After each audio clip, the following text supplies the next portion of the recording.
Il n'est pas nouveau que les Montréalais aiment les chiens. D'ailleurs, la ville en recensait plus de 145 000 en 2017.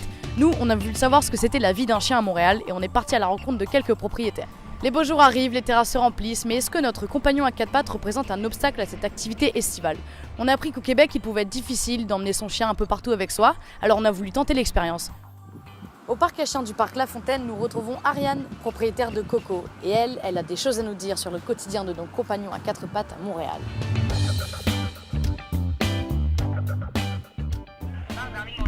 Oui, bonjour. En fait, j'appelle pour une information. Oui. Oui, je voulais savoir, est-ce que c'est possible d'amener les chiens sur la terrasse? Les chiens? Oui. Ouais, non, malheureusement, il ne peut pas être sur la terrasse parce que maintenant on est rendu à un permis de restaurant. Ah, OK. Mais si jamais vous voulez venir, on les met comme à côté de la terrasse, sur le trottoir en fait. Puis vous êtes comme à côté de eux, mais juste comme ils sont pas sur la terrasse. Ah, OK, ben Vous comprenez super. ce que je veux dire? Oui, tout à fait. C'est juste la limite invisible de la légalité. Ok, parfait. OK, super, ben merci beaucoup. Merci. Au revoir. Bye. Et avant d'avoir un chien ici, tu étais au courant des restrictions ou de la vie avec un chien à Montréal ou... Ben, je savais que c'était plus sévère qu'en Europe, c'est certain.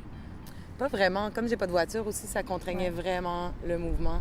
Ça, je dirais que ça a été la pire des adaptations parce qu'on peut pas prendre le métro ni le bus, etc. Donc, sans voiture, tu es vraiment pris dans ton quartier avec le chien.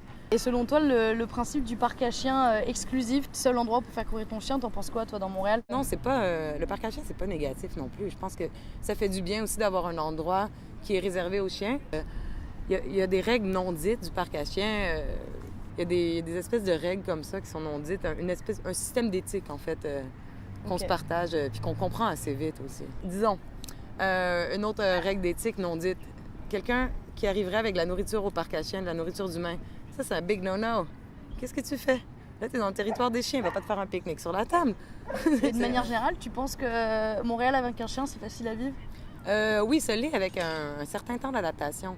Moi, au début, vraiment les premiers jours, je paniquais un peu. Je me disais, mais qu'est-ce que je vais faire avec elle? Merde, on est pris à la maison. Mais non, c'est pas si mal parce qu'en général, oui, les gens aiment bien les animaux. Honnêtement, je comprends tout le pourquoi, en fait, des règlements qui sont en vigueur. Ils sont justifiés, etc. C'est juste c'est extrêmement contraignant, c'est extrêmement restrictif parce qu'il n'y a pas non plus de solution pour améliorer la situation. Disons des questions d'éducation canine ou aussi d'éducation à la population générale. Un chien, c'est pas un monstre, il va pas non plus tout détruire. Donc, il n'y a pas de possibilité non plus d'éduquer les chiens pour qu'ils soient, disons, plus acceptables socialement. Pas non plus acceptés, mais acceptables, disons, parce que c'est pas tous les chiens non plus qui ont des comportements qui font en sorte qu'ils peuvent aller sur une terrasse. Il y en a qui vont bouger partout, qui vont aller déranger, sauter sur la nourriture, les plats ou même les verres. Donc, je comprends pourquoi tout ça est en place, mais il n'y a rien non plus qui nous permette d'améliorer cette situation-là puis de vivre plus harmonieusement avec notre animal à Montréal.